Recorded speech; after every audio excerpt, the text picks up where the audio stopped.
In the Philippines, one of the first non-life insurance companies that established its head office outside Metro Manila emerged. Strength, integrity, and with a proven track record of service in the countryside. Join the journey to our third decade. Corporate Guarantee.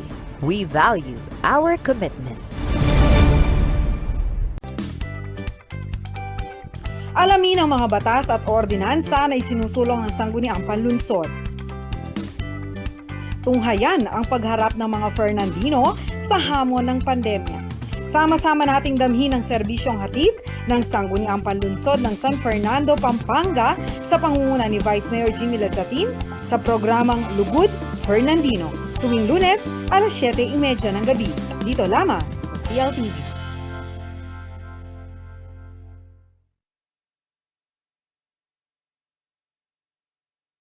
Bakit nga ba Tagalog ang naging wikang pambansa noon? Una, Tagalog dahil sinasalita ito ng napakaraming Pilipino at ito ang pinakanauunawaang wika sa lahat ng rehiyon sa ating bansa. Pangalawa, ang tradisyong pampanitikan nito ang may pinakamayaman, pinakamalawak at pinakamaunlad. Pangatlo, higit na maraming aklat ang nasusulat kaysa sa iba. Buwan ng Agosto, buwan ng wika.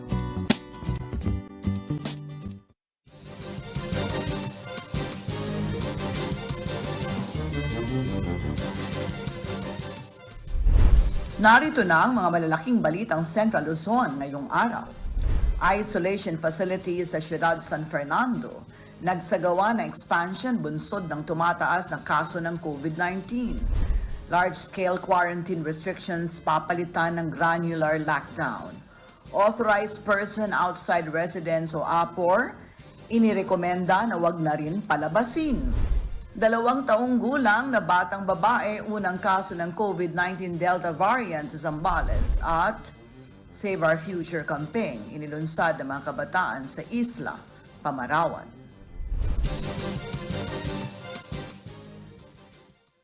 Maya Pabengi, Pampanga, magandang gabi Central Luzon. Ako si Sonia P. Soto at ito ang mga nangunguna at tinutukang balita ng CLTV News.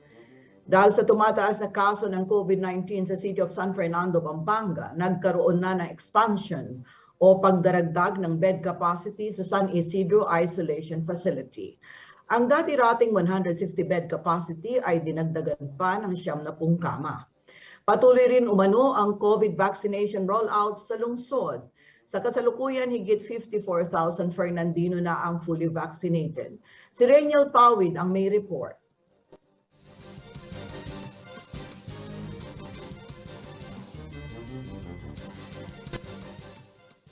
Nitong August 26, pumalo na sa 1,600 ang binabantayang aktibong kaso ng COVID-19 sa Ciudad San Fernando, Pampanga. Isa ang San Fernando sa may pinakamataas na recorded COVID cases sa buong lalawigan. Nasa 70 hanggang 80 bagong kaso umano ang naitatala sa syudad araw-araw. Kasabay ng pagtaas ng numero ng mga nagpupositibo sa coronavirus ay ang expansion o ang pagdaragdag ng bed capacity ng isolation facility na matatagpuan sa Civic Center sa Barangay San Isidro. Ayon sa CTI-ATF, 160 beds lang ang inaprubahan ng Department of Health nang unang itayo ang pasilidad. Subalit dahil sa lumulobong kaso, binuksan natin yung 157 yung naka-admit doon at hindi pa naman po siya 70% pa lang naman ang occupancy natin. Maliban sa mga ipinatutupad na safety at health protocols, minamadali na rin ang vaccination rollout sa lungsod. Ito pa rin umano ang pinakamabisang pangontra sa pagkakaroon ng severe COVID case at pagkamatay. As of August 19, 82,276 na ang mga Fernandinong nakatanggap ng first dose ng COVID vaccine, habang 54,504 naman ang fully vaccinated na. Kung ang 242,102 eligible population ng pagbabasehan, nasa 22.51% pa lang ang syudad upang makamit ang herd immunity. Basta tuloy-tuloy lang ang dating ng mga bakuna sa amin, tuloy-tuloy pa rin po yung pagbabakuna namin sa inyo. Batay sa City Epidemiology and Surveillance Unit, nangunguna pa ring infection source o sanhi ng pagkahawa ay ang pagiging close contact sa COVID-positive patient at ang exposure sa lugar ng pinagtatrabahuhan. Rainiel Pawid, CLTV News. pagkawala ng koordinasyon sa pagitan ng mga healthcare at isolation facilities ang nakikitang dahilan ng Association of Healthcare Professionals kung bakit lumalampas na ang mga ospital sa kanilang takdang kapasidad. Ang mungkahi nila ay palakasin ang One Hospital Command. Si Paulo G. Santos ang may balita.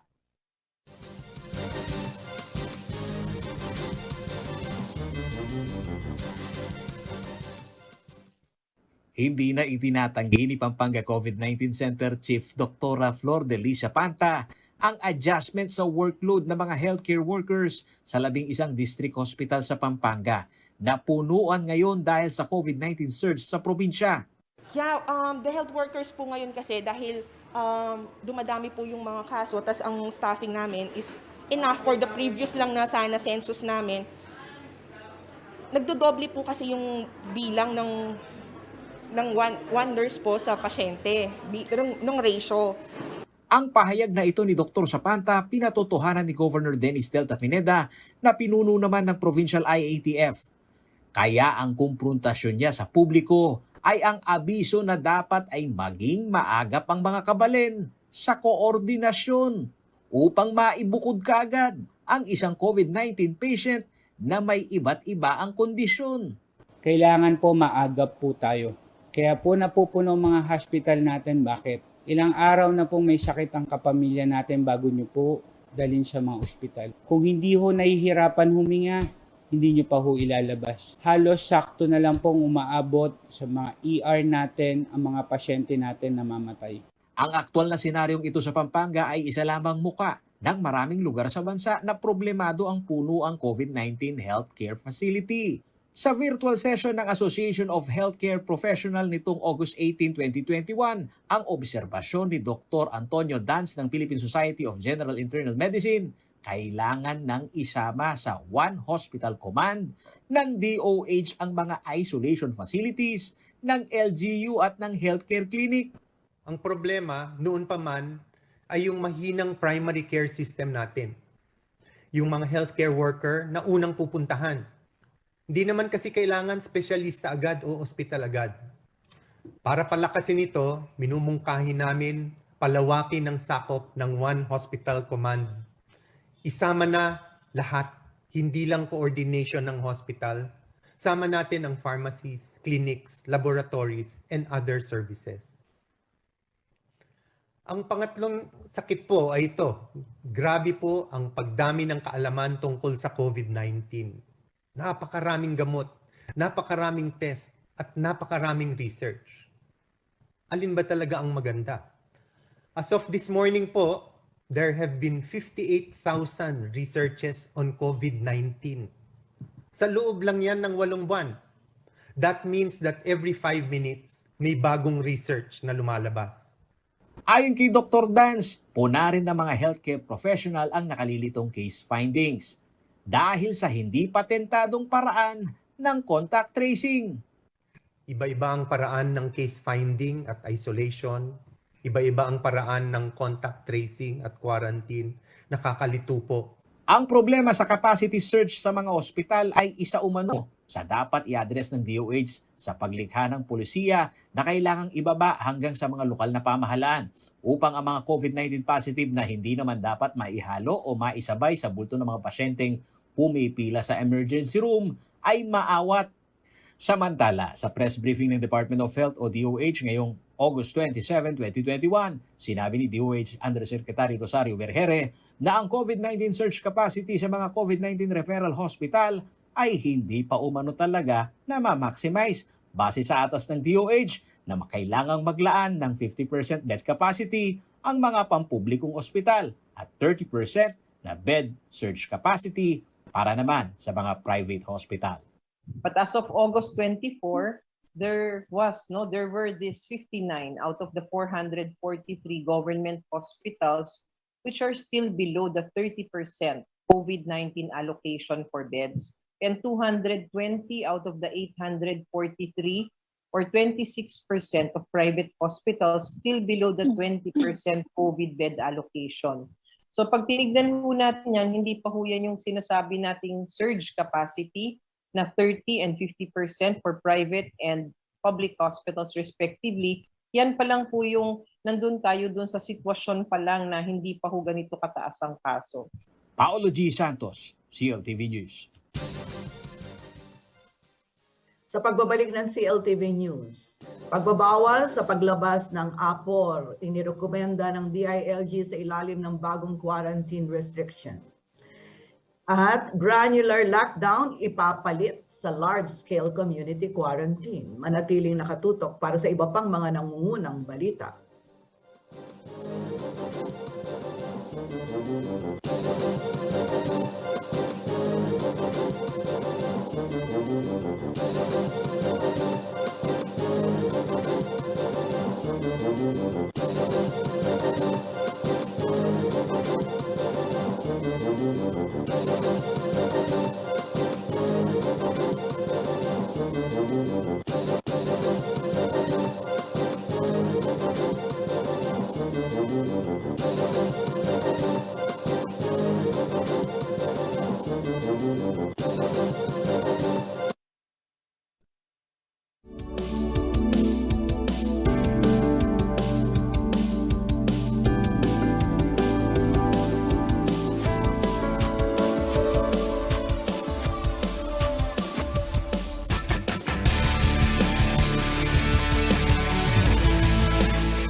Introducing the Ford Everest with 2-liter bi-turbo diesel engine and 10-speed automatic transmission.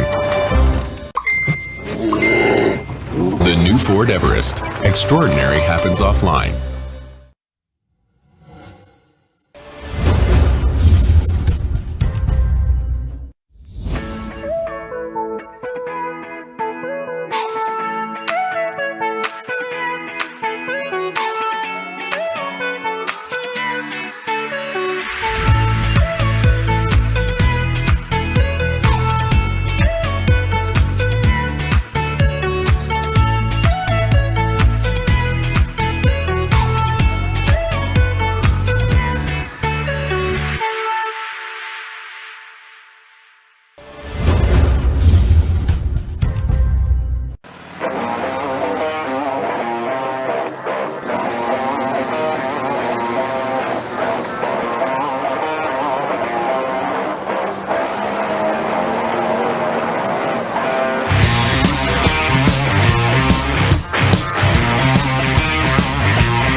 Nagbabalikan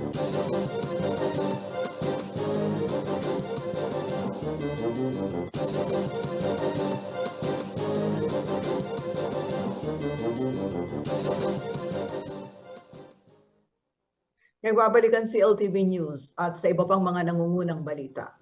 Inaprubahan na ng National IATF ang rekomendasyon ng Department of Interior and Local Government o DILG na palitan ng granular lockdown ng large-scale community restrictions na pinaiiral sa kasalukuyan. Nakapaloob sa planong ito ang pagbabawal sa paglabas ng mga authorized person outside residence o APOR kapag naka-lockdown ang kanilang lugar. Apela naman ng ilang kabalen na apektado nito, kailangan tiyakin ng lokal na pamahalaan na may ayudang matatanggap ang bawat pamilya habang naka-lockdown. Narito ang report ni Paulo G. Santos.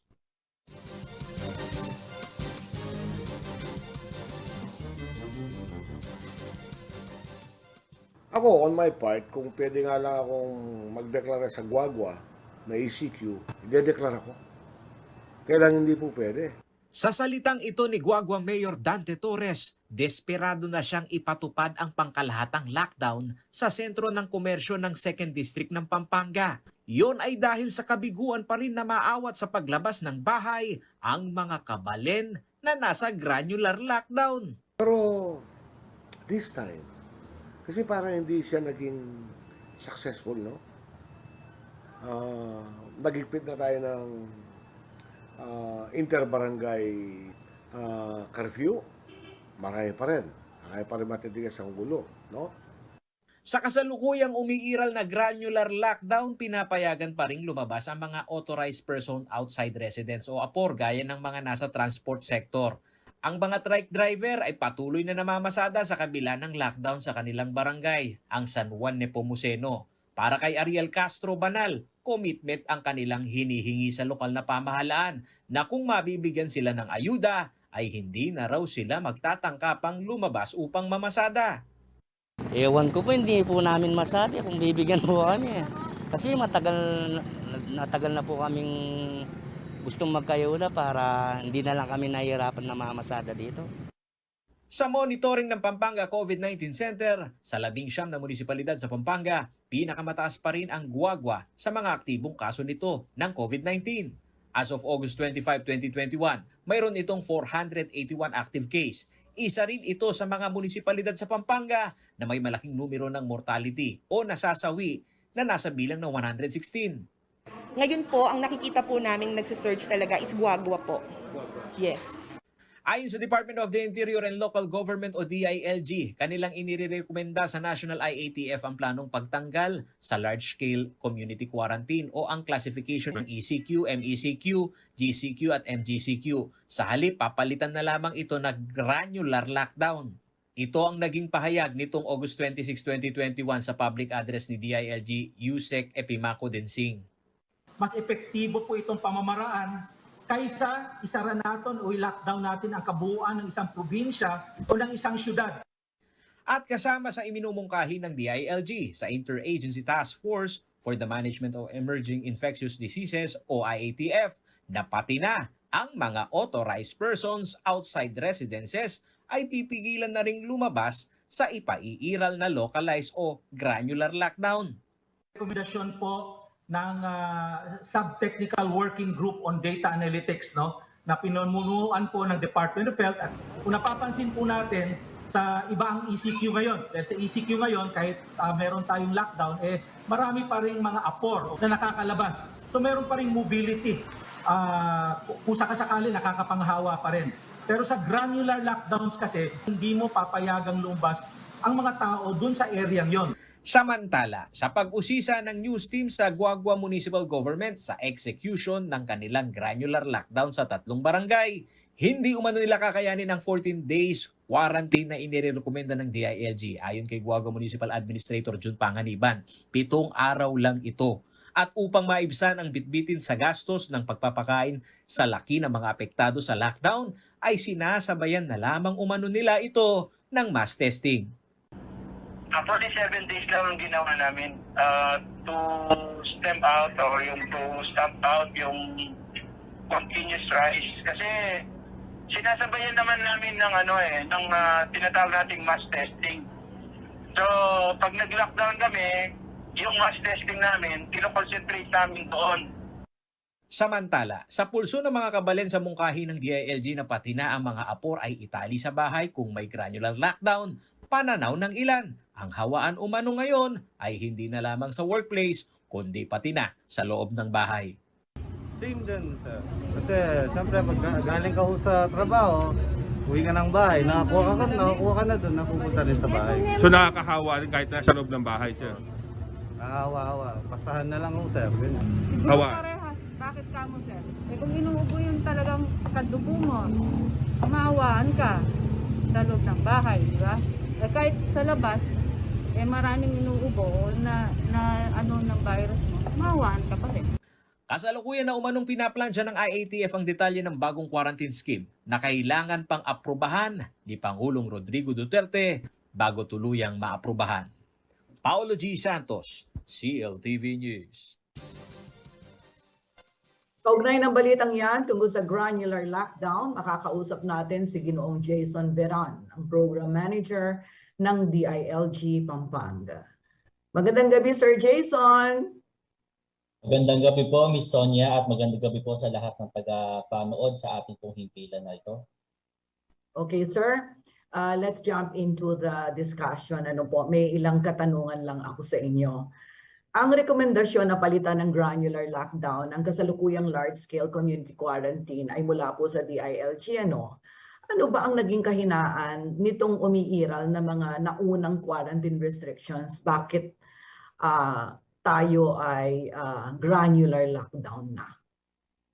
Opo. Unang-una po siguro na atin po na-identify dito, according na rin po sa lahat ng mga obserbasyon at mga pagtatala ng mga datos na amin po nakalap sa pagpapa-implement po ng mga community quarantine sa iba't ibang parte ng ating pong bansa. Una-una po yung epekto po nito sa ekonomiya ng ating pong bansa.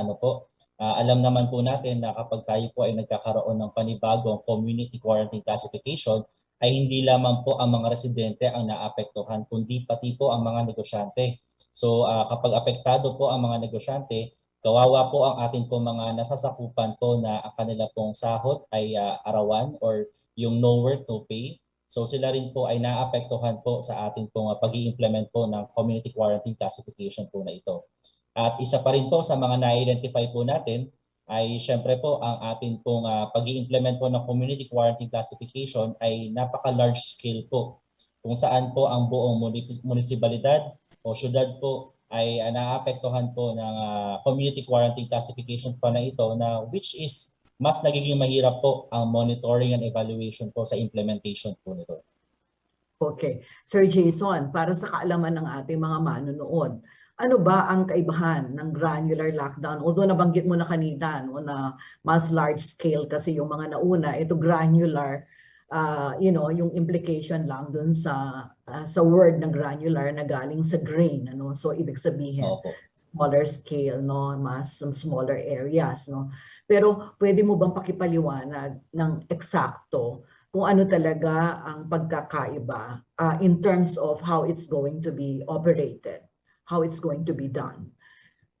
Sir Jason. Opo. Balikan po natin yung kasalukuyan po nating implementasyon ng mga community quarantine classification. So inaasahan po natin kada 15 po ng isang buwan o kaya po ay katapusan ng isang buwan ay nagkakaroon po tayo ng panibagong classification or ng resolution po mula sa IATF made from the national government.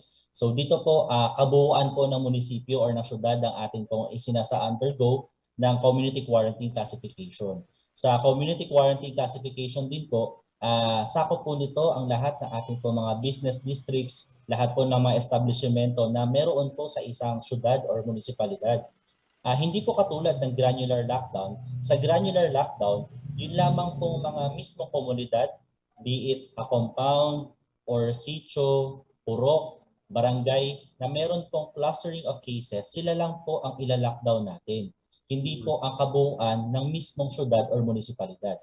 So on a geographical scale po, maiintindihan po kagad natin na itong granular lockdown ay mas maliit po ang scale pero mas stricto po ito. Unlike po sa community quarantine classification po, na buong city or municipality po ang atin pong ila-lockdown dito.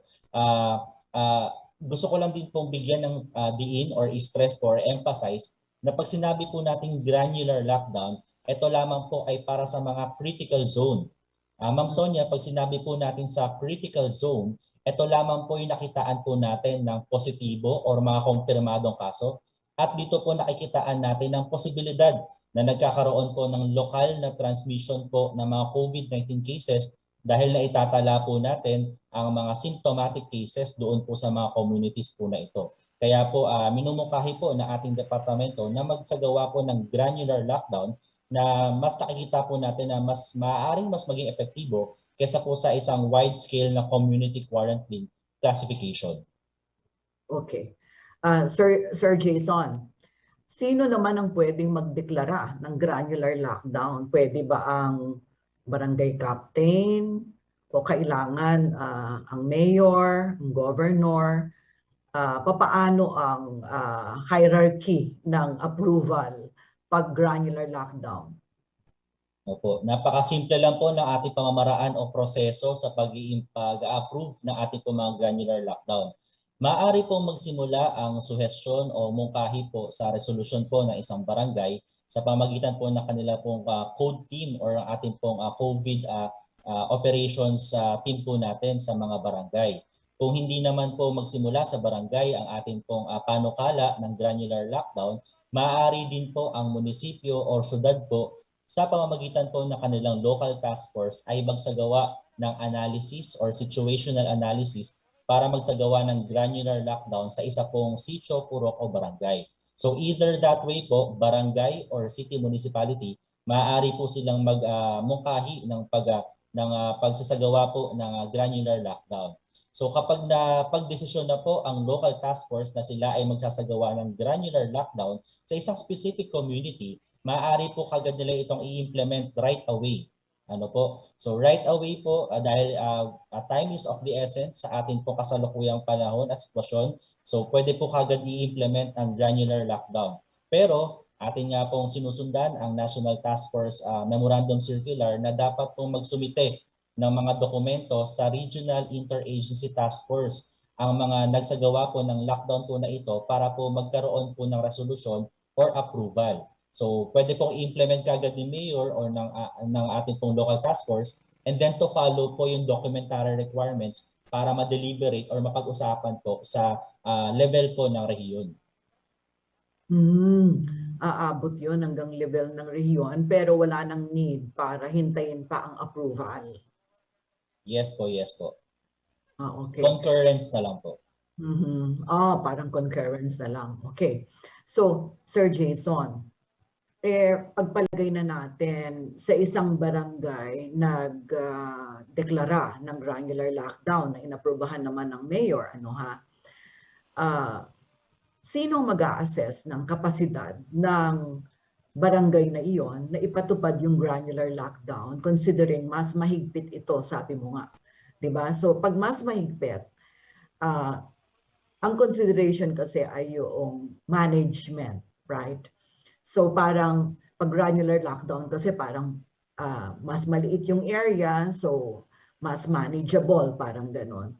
Pero there are many instances in the past, in our country, in various parts of the Philippines, na nakita na meron talagang mga barangay na poorly run and ill-equipped. So papaano kaya ito, Sir Jason? Opo. Kasama po doon sa pinag-uusapan po sa regional level yung pong management or implementation plan nito pong granular lockdown po na ito para masigurado po na mai-implement po natin na maayos ang lahat po ng mga necessities and other aspects po in terms po sa implementation ng granular lockdown. So para lang po magkaroon ng ideya ang ating po mga nanonood, sino po ba ang first and primarily na nagmo-monitor nito pong granular lockdown? It's both the barangay and the municipality or the city. So parehas po sila dito. Sa barangay po, in terms po doon sa ating pong perimeter checkpoint, maaari din po tayo magpatulong sa ating pong kapulisan o sa ating pong mga taga Bureau of Fire Protection na magpatulong po sa perimeter checkpoint. Pero pagdating po doon sa mga gamot na kailangang ibigay sa ating po mga affected na symptomatic households, pwede pong tumulong dito ang mga local government units. Lalong-lalo na po sa assistance dahil alam naman po natin, no, Ma'am Sonia, na pag sinabi pong granular lockdown, bawal po talaga lumabas kahit po ang mga authorized persons outside residence pag sila po ay naitalaga sa critical zone, kung sila po ay walang naipapakita na negative result na antigen po within the FDA-approved na mga brands po natin, o kaya naman po ay negative RT-PCR result. So kung sakali po na kailangan po talaga na isang household ng lahat ng members ito ay hindi po pwedeng lumabas, dapat po pumasok ang tulong po ng ating pong city or municipal government offices po natin. Ang maganda po dito, Ma'am Sonia, nito pong nakaraan na pag-meeting po natin with the provincial government po at lahat ng city municipal mayors ay handa pong tumulong ang provincial government sa pag-asiste at pagbibigay po ng mga gamot sa mga barangay para po ma-implement po natin na maayos at matiwasay ang granular lockdown sa lalawigan ng Pampanga. So meron pong tatanggapin na ayuda ang mga pamilya na maisa sa ilalim sa granular lockdown, Sir Jason? Yes po, yes po. At ito po ay napagmitingan po ng lahat po ng mga municipal and city mayors po na kailangan po silang mag-realign ng kanila pong mga pondo na natitira po para sa 2021 para po tuluyan pong makurba ang patuloy na mataas sa pagbilang po ng ating pong kaso ng COVID-19 sa ating lalawigan. Okay. Sir Jason, meron bang nakatakdang timeline o time frame ang mga granular lockdown? Meron bang considered na maikse, considered na mahaba, or parang standardized pag sinabi natin granular lockdown? Opo. Sir Jason. Yes po. Ang ating pong granular lockdown, ang ating pong ina-advocate po talaga ay for the span of 14 days. So for the span of 2 weeks, dahil alam naman po natin na yung incubation period ng viral load po sa ating po mga symptomatic patients or mga suspected cases po natin ay nag-i-incubate pa lang po yan on the 5th to 7th day. So kailangan po natin masigurado na after 14 days ay hindi po sila nag-develop ng symptoms at sila po ay nag-generate po ng negative result po sa either antigen na FDA-approved brands or ng RT-PCR test results. So minumungkahi po talaga natin na 14 days ang ating pong duration ng ating pong granular lockdown. Pero sa may mga pagkakataon naman po na maganda po ang management ng ating pong granular lockdown ay pinapayagan naman po natin at a minimum of 10 days. So depende po ito sa usapan po with the Regional Interagency Task Force kung ano po yung i-allow po nila o i-compare po nila na duration ng ating pong lockdown. Pero more so po, 10 to 14 days po ito. Okay. Sir Jason, last 2 questions na lang. Meron na bang mga lugar sa Pampanga na nasa ilalim ng granular lockdown? Earlier kasi sa balita ni Paulo G. Santos, binalita niya yung Guagua, di ba? Pero yung municipal administrator na si Mr. Jun Panganiban, parang narinig ko na binanggit na hindi nila kakayanin yung 14 days. So maari ba yun? Ang ganong klaseng implementasyon, yung customized na implementasyon? Kung sinasabi ninyo na ang talagang time frame para sa mga granular lockdown, if we're going to go by the rules or the standard set, ay 14 days. Sir Jason. Opo. Kaya po tayo nagkakaroon, Ma'am Sonia, ng conference and deliberation po with the Regional Interagency Task Force para masigurado po natin na ito po mga customized management plans po or customized implementation po ng mga local government units ay magkakaroon po talaga ng positibong epekto sa ating po mga komunidad. So may mga pagkakataon po tayo na talagang inaalaw po ng Regional Interagency Task Force ang mga ganito pong duration po ng mga lockdown. Meron nga po tayo sa San Fernando, if I am not mistaken po. Meron po tayong as short as 3 days. Dahil po sa kanila naman po ay massive testing, massive contact tracing po, and pinupull out po talaga nila yung mga positibong kaso doon po sa lugar po na iyon. So ang question po natin dito is, allowed po ba ito? Yes po, basta po in deliberation po with the Interagency Task Force. As for your second question po, Ma'am Sonia, kung ano po yung mga munisipalidad o mga local government units po natin na currently po ay naka-undergo ng lockdown, Sa kasalukuyan po ay meron po tayong apektado na 4 na munisipyo at 5 po na mga 4 na munisipyo and 2 po dito ay galing po sa Sasmuan. Sila po ay naka-lockdown po dito po. Meron po tayong as early as August 13 at meron po tayo as late as September 8. So ito po mga purok-purok na po yung nila-lockdown dito sa mga syudad po na ito. Katulad po ng Sasmuan, Guagua, gaya po ng nabalita, Santo Tomas at bayan po ng Porac. Okay. So, kailan ito sisimulan? Nasimulan na, no? So, tuloy-tuloy na yan. Pwede na sila na wala nang hihintaying hudyat pa. Basta kailangan ng granular lockdown, sundin lang yung mga sinabi nyo kanina na proseso, they can already implement granular lockdown. Sir Jason. Actually po, no, Ma'am Sonia, for the information of everybody po, the granular lockdown na tinatawag po natin or local containment strategy, ito po ay pinasimulan na po way back June 2020 pa po.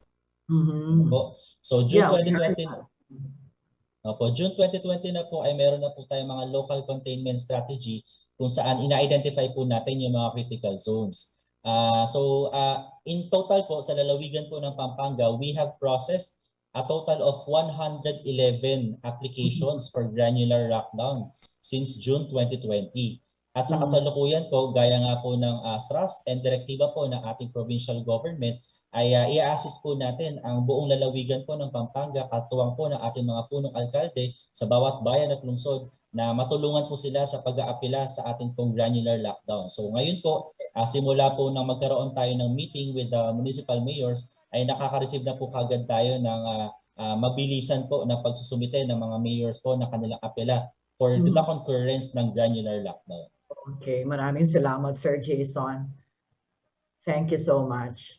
Salamat po Ma'am Sonia. Ingat po. Bye. Thank you po, ingat din po. Sa pagbabalik ng CLTV News, 2-year-old na batang babae positibo sa COVID-19 Delta variant. Isla Pamarawan Save Our Future campaign inilunsad ng mga kabataan manatiling nakatutok at magbabalik ang CLTV News.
Ako po ang inyong lingkod, si Manong Willie Dar, mula sa Kagawaran ng Agrikultura. Akin po kayong inaanyayahan na tumutok sa Agri-Balita, Central Luzon, dito sa CLTV 36 upang maging updated sa mga balitang magsasaka at mangingisda.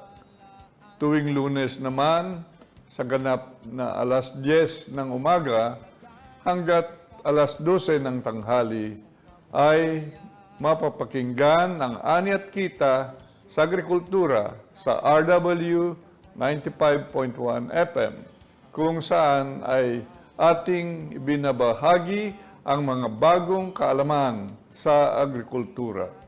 Patuloy na makilahok sa mga programa ng Kagawaran ng Agrikultura upang ating makamit ang masaganang ani at mataas na kita para sa lahat. Maraming salamat po.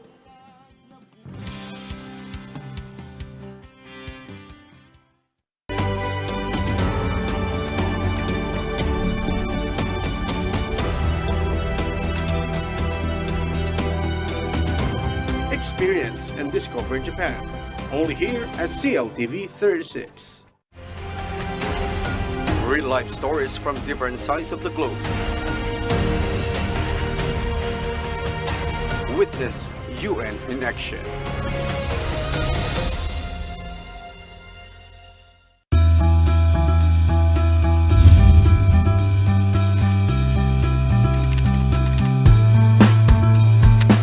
Inspirational success stories of business leaders and entrepreneurs. Live and love local as we discover and promote local businesses in the region. Out with business as usual, in with business unusual. Join me, Colette Hanson Hizon, every Wednesday, 7 p.m. only here on CLTV.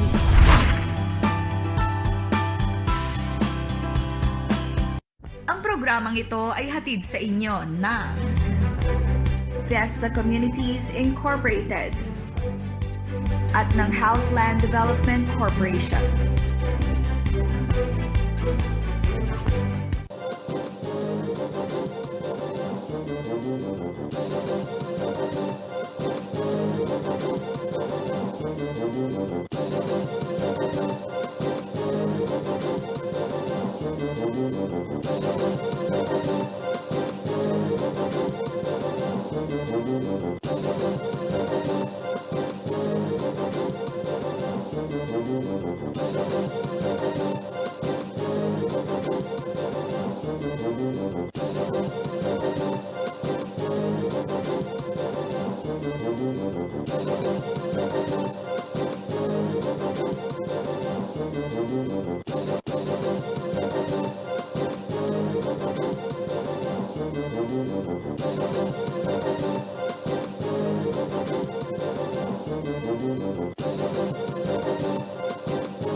Nagbabalik ang CLTV News at sa iba pang mga nangungunang balita. Nakapagtala na ng unang kaso ng Delta variant sa lalawigan ng Zambales. Ayon sa Provincial IATF, ang pasyente ay isang 2 taong gulang na babae mula sa bayan ng San Antonio. Nahawa umano ang bata sa kanyang nanay na isang healthcare worker na unang nagpositibo sa COVID-19. Subalit sa resulta ng genome sequencing ng kanilang specimen, tanging ang bata lamang ang carrier ng Delta variant. Ang balitang yan tinutukan ni Rainiel Pawin.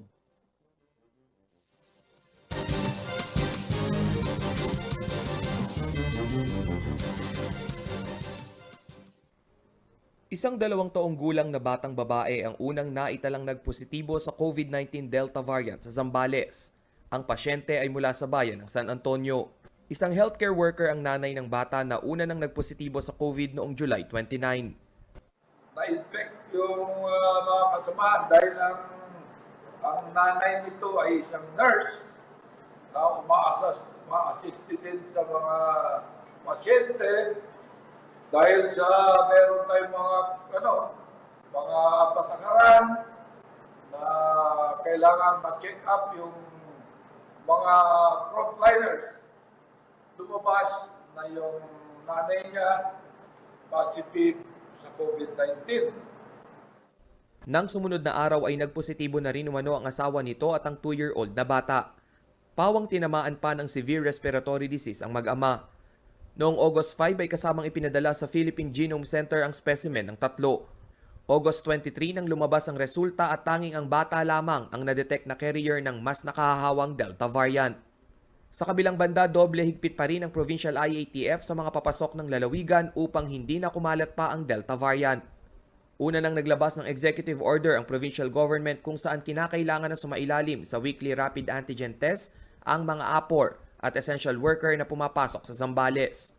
Kabilang sa mga saklaw ng bagong polisiya ay ang nasa sektor ng cargo o delivery ng essential goods and services, APOR o authorized persons outside residence, mga kontraktor, kawani at trabahador ng Department of Public Works and Highways at mga arawang nagtatrabaho sa labas ng Zambales. Kung magtatagal naman ng higit 24 oras ay kinakailangang RT-PCR test result na ang ipresenta. As of August 26, 875 ang active COVID-19 cases na binabantayan sa lalawigan. Rainiel Pawid, CLTV News.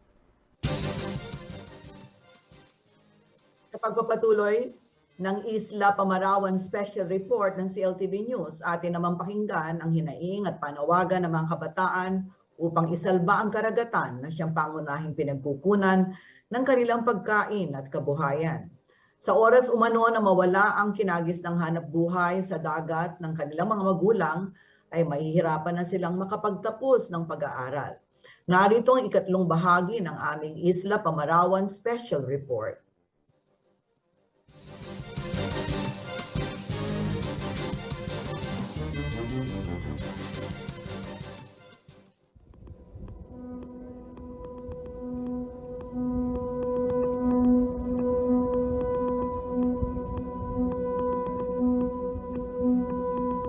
Sa dulong bahagi ng Isla Pamarawan, naabutan ko ang 22 anyos na si Jonel. Sa bahaging ito ng isla ay tanaw na tanaw niya ang sinasagawang dredging o paghuhukay ng dagat para sa itatayong paliparan sa Bulacan. Sa halip na mamangha sa multi-billion development project malapit sa kanilang lugar, pagkabalisa ang nadarama ni Jonel. Opo, kasi ngayon pa lang po na-experience sa amin yung pagbaha. Di lalo pa po kapag nandiyan na po yung airport. Ang dating tahimik na karagatan ginambala ng ginagawang konstruksyon. Kaya ang ganti ng dagat, malalaking alon at pagtaas ng tubig na ang dinaranas ng mga tao sa Isla Pamarawan. Kailangan na namin gumawa ng paraan para makaligtas sa gantong senaryo sa pang-araw-araw kasi kung ngayon pa nga lang na-experience na namin yung sobrang lalim, what more kapag nandyan na siya, baka hanggang leeg na yun sa PT namin. Huwag naman sana, pero I think ganun talaga yung mangyayari. Gaya ng unti-unting pagguho ng pag-asa ni Jonel na babalik pa sa normal ang kanilang buhay sa isla, nagigiba na rin ang bahagi ng isla na saksi sa kanyang kabataan. Ang nasa kalahating kilometrong barikadang gawa sa lupa at bato, kapansin-pansin na rin ang pagkasira. Dati po kasi dito po talaga kami naglalaro, dito po mga bandang hapon, ganon, tanghali, dito na po siya. Ngayon po kasi sira na po siya dahil po sa mga bagyo, sa malalaking alon, lalo pa po kapag nagawa siya, yung malalaking alon po dito na talaga siya mapupunta, mauubos na po talaga yung mga lupa dito. Isa pa sa ikinatatakot ni Jonel ang unti-unting pagkawala ng mga isda na nangangahulugan ng kaunting kita ng kanyang amang namamalakaya. Kapag nagkataon, maaapektuhan na rin ang kanyang pag-aaral sa kolehiyo dahil tanging ang kita ng ama mula sa pangingisda ang kanilang inaasahan. Wala nang katiyakan kung may pagpapatuloy pa niya ang pangarap na maging isang guro. Ito na lang po talaga yung pinagkukunan namin ng pera na pagkain, pang-aral, tulad ngayon, nung nakarang face-to-face classes, tas ngayon nagkaroon naman ng flexible learning, kailangan naming magbayad monthly ng internet connection. Ano pa po yung pambabayad namin sa internet connection na yun kung wala na po kami sapat na pagkukunan ng pera?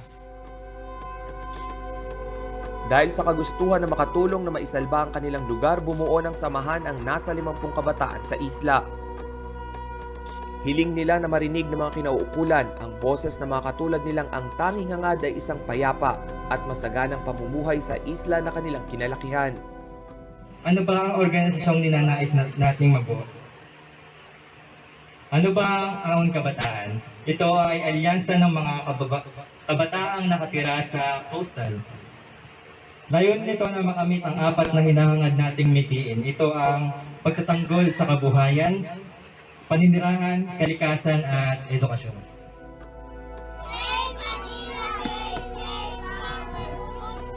Sa dalampasigan, humilera ang mga bata bitbit ang kanilang mga art placard. Laman nito ang panawagang mapanatiling payapa ang palibot ng isla kung saan payak na nakapanghuhuli ng laman dagat ang kanilang mga magulang. At malaya silang nakalalaro sa amang sulok ng komunidad.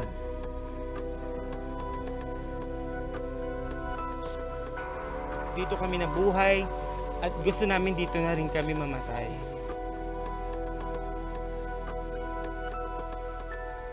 Rainiel Pawid, CLTV News. Abangan sa susunod na linggong tugon ng lokal na pamahalaan kaugnay ng kinakaharap na problema ng Isla Pamarawan, bunsod ng Bulacan Aerotropolis Project.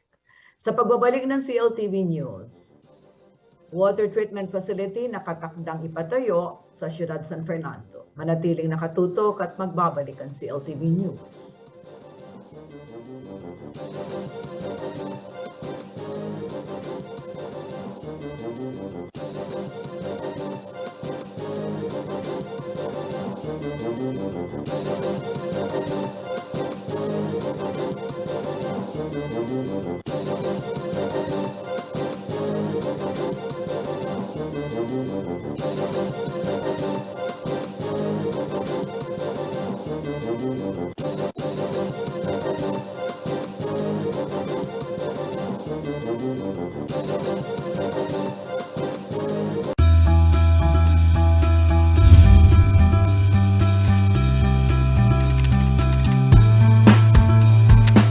Inspirational success stories of business leaders and entrepreneurs. Live and love local as we discover and promote local businesses in the region.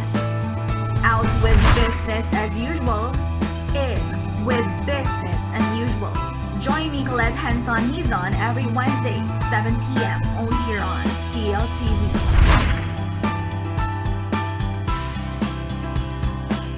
Tagalog, Filipino, Filipino. May pagkakaiba ba? Taong 1959, nang palitan ng Department of Education ang pangalan ng pambansang wika. Mula sa Tagalog, pinalitan ito ng Filipino.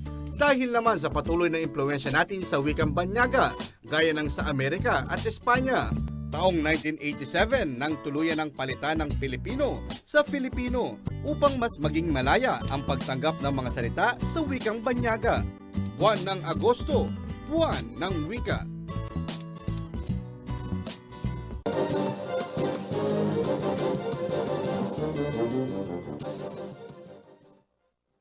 Nagbabalik ang CLTV News at sa iba pang mga nangungunang balita. Puntirya ng lokal na pamahalaan ng Ciudad San Fernando ang full implementation ng septage management system sa susunod na taon. Kaugnay nito, nakatakda ng umpisahan ang pagtatayo ng water treatment facility sa Barangay Lara.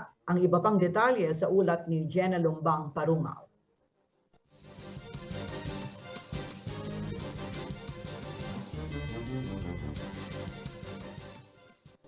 3 taon na ang nakalilipas mula nang maipasa ang Ordinance Number 2018-001 o ang Septage Management System of the City of San Fernando. Hanggang ngayon ay hindi pa naiimplementa ito dahil wala pa ang water treatment facility na kailangan sa pamamahala ng dumi mula sa mga poso negro o septic tank. Ayon kay Councilor Redentor Halili, ang mayakda ng ordinansa, hindi basta-basta ang proseso ng pagpapatayo ng ganitong klase ng pasilidad.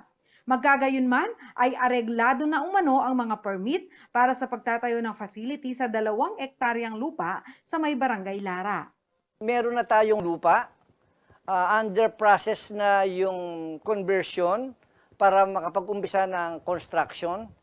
And then, kapag nangyari na yon, magte-take effect na yung ordinansa na kailangan ang mga households at saka yung mga establishment ma-dislodge na yung kanilang mga septic tank at yung sinasabi natin Poso Negro.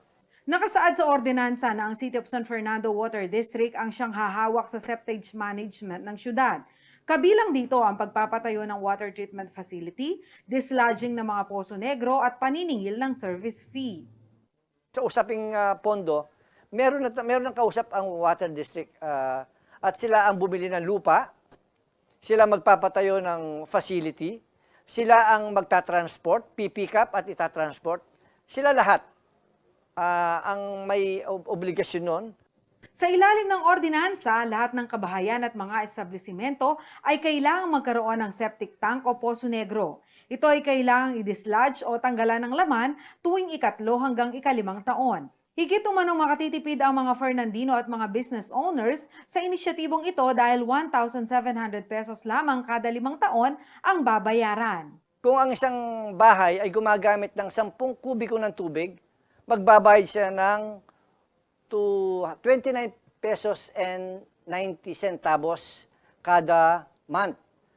Times mo ng 12 yun, mga 358 pesos. In 5 years, mga 1,700. Pero, kung ikukumpara mo yan sa mag-hire ka ng mga private na nagpapump ng dumi, umaabot siya ng 6,000 to 10,000. So, ang laking gaan sa mga constituents natin ang ordinansang ito. Batay umano sa timeline ng construction ng water facility, sa huling quarter umano ng 2022 ay maipatutupad na ang septage management system ng syudad. Para sa kumpletong detalye ukol sa ordinansang ito, tutukan ang Lugod Fernandino sa Lunes, alas 7:30 ng gabi live sa CLTV at CLTV Facebook page. Jana Lumbang Parungaw, CLTV News. Narito naman ang isang mabilis na sulyap sa ibang mga balitang dapat mong malaman sa iba't ibang bahagi ng Central Luzon, hatid ni JM De Jesus.